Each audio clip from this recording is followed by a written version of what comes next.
my beloved Boss Mike Cervera.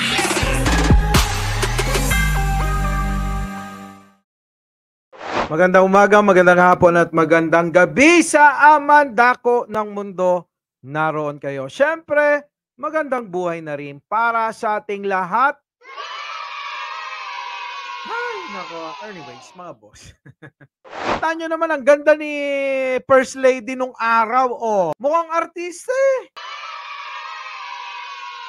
Tingnan ninyo itsura. Oh, kayo na humusga. Wala akong gustong pasamain dito, ha? Baka mamaya sabihin nyo, ikaw talaga, Boss Mike, meron ka na namang pinapasama. Wala ho akong pinapasama. Oh. Naloko na. Wala, ha? At wala akong sinasabing nagpa-Becky Bello, ha? Naloko na. Oo, Becky. Naloko Si Becky Bello. Becky Bello. Ha? Oh, kita nyo naman eh. Nung batang-bata pa si First Lady, ngiting-ngiti pa lang eh. Sino ba naman ang hindi mauhumaling dyan na isang Bongbong Marcos? Kaya siguro, itong si Maharlika galit na galit eh. Wala itong ginawa kundi manghalukay ng lumang-luma. Yung mga lumang-lumang issue na naibaon na ng panahon, abay hinuhukay pa. Ano pa ba connection nung luma?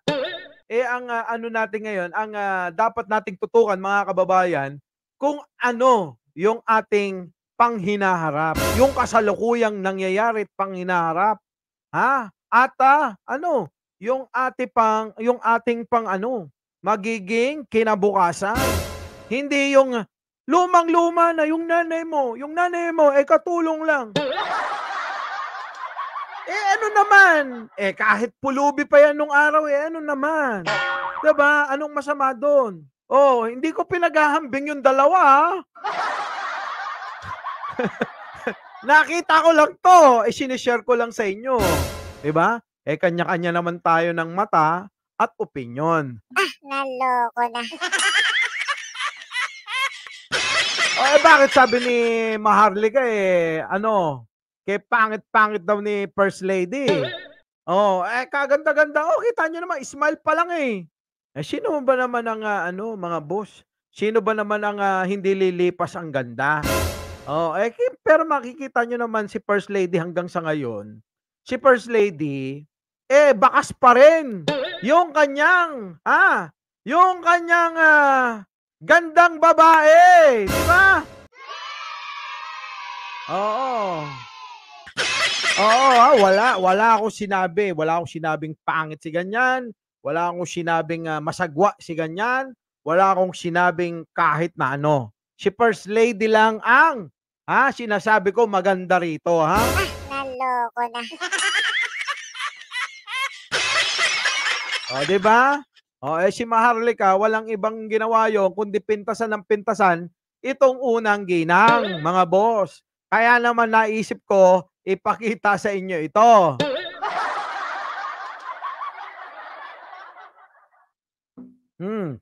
Ayan. Wala akong pinipintasan dyan, ha? Wala akong pinipintasan, inuulit ko. Ang sinasabi ko lang dito, nung kabataan ng First Lady natin, kayo na humusga. Di ba? Kayo na humusga.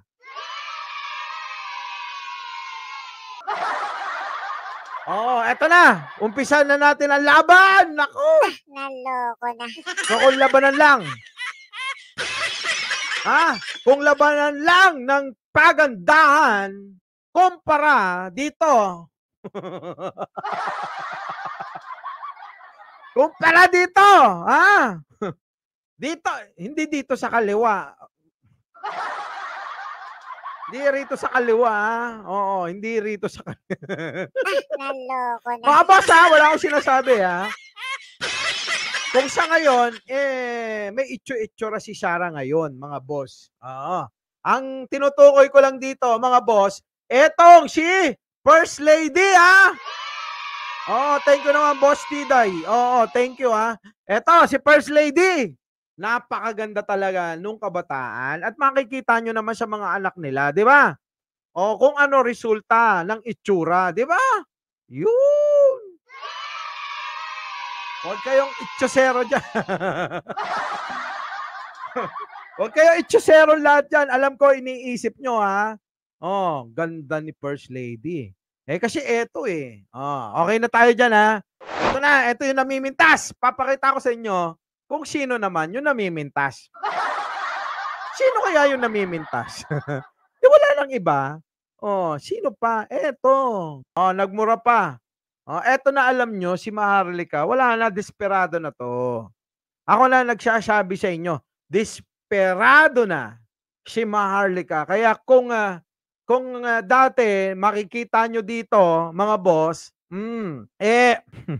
alam nyo yun, medyo mahinahon pa magsalita, maayos-ayos pa mag-vlog. Ngayon, hindi na. Puro masasamang salita na ang maririnig nyo sa kanyang bibig at bunganga. Naloko na. Galit na galit. Si Maharlika. Ikaw tangina ka, ilang beses ka nagpa-interview sa akin, Marcos Jr. Ni piso ba siningil kita? Kita mo? Ilang beses ka pala nagpa-interview Marcos Jr. Bakit ganon? Ilang beses ka palang nagpa-interview? Hindi ka malang nagbayad? Nag-aantay pala ng bayad si Maharlika, hindi mo binayaran? Nang alin ba, Boss Mike, ang kailangan ibayad? Hindi nga tatanggapin yung piso. Posisyon. Naloko na. Gusto ni Maharlika ng posisyon na ibibigay ni Pangulong Bongbong Marcos. Naloko na. Ano kaya posisyon? Dog style? Naloko na. 69? Naloko na. Helicopter? Naloko Di na. naman papatulan yung Boss Mike ng ganyan. Wala, joke ko lang yun. Ano ba? Anino? Naloko na. Diba? Anong klaseng posisyon ang gusto niyan? Ewan ko nga Gusto yata neto maging official ng PCSO. Naloko na. Oo. Diba? Sige, pakinggan nyo pagmumura neto. Galit na galit sige, pasok. Ikaw tangina ka, ilang beses ka nagpa-interview sa akin, Marcos Jr. Ni piso ba siningil kita? Yung anak mong, Tiburcia, na si Sandro. Tignan mo, tinawag pa niyang Tiburcia. Yung napakakisig. Alam nyo yun, napakapino, napakalimpyo. Na kumilos at magsalita. Napakadesenteng tao. Ikukumpara nyo sa pagmumukha ni Maharlika, malayong malayo. Aabot at lalagpas pa ng moon. Naloko na. Diba?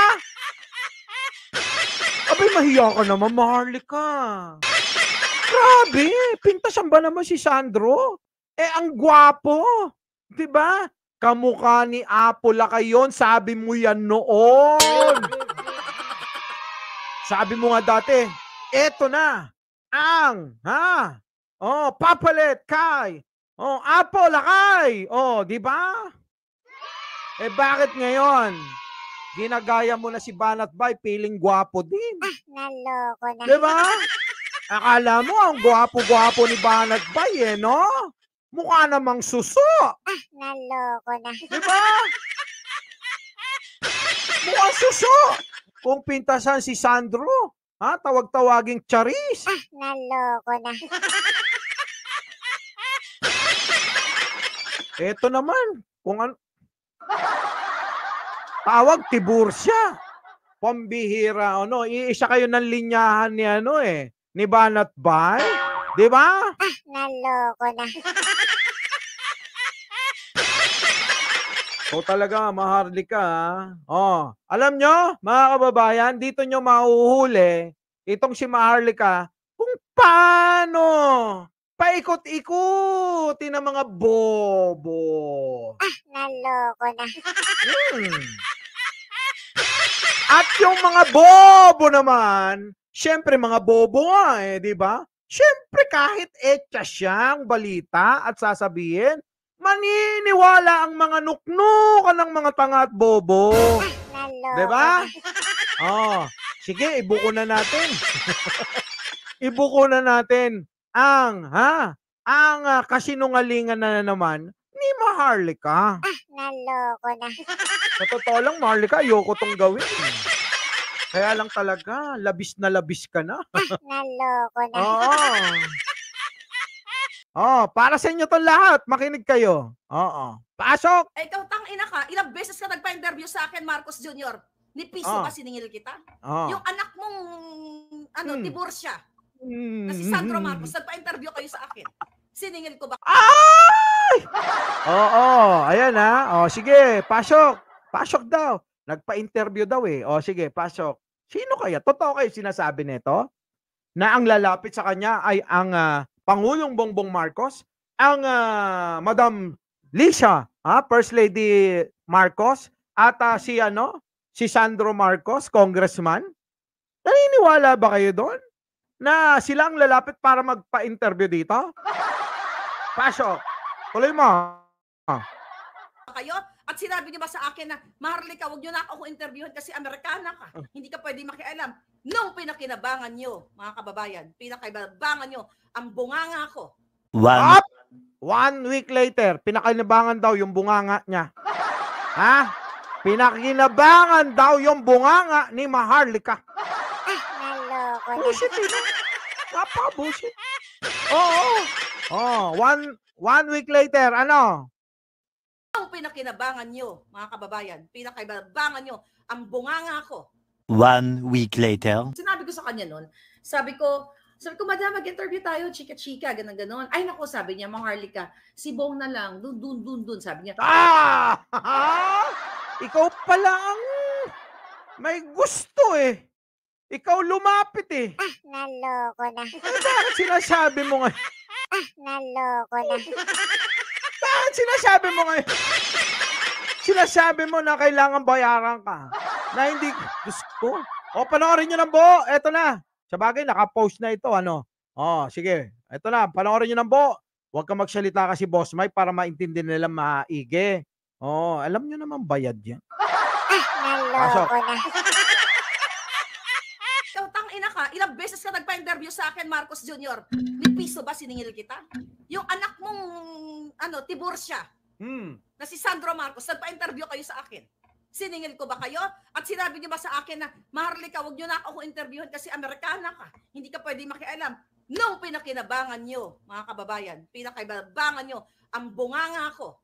1 week later. Sinabi ko sa kanya noon, sabi ko, madam, mag-interview tayo, chika-chika, ganon. Ay, naku, sabi niya, Maharlika, si Bong na lang, dun, sabi niya, siya na lang interviewin mo.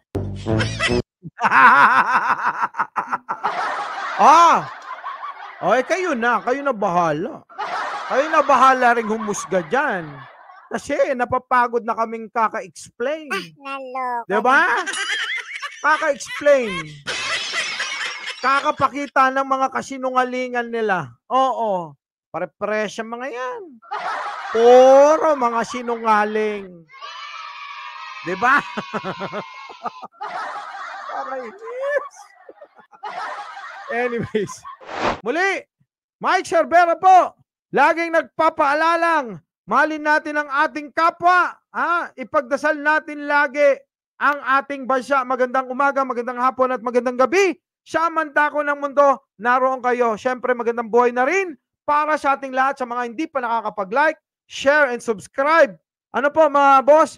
Paki-comment din ang inyong opinion, pananaw sa ating mga walang kakwenta-kwentang natalakay ngayon. Muli, maraming salamat po. Our beloved Boss Mike Cervera.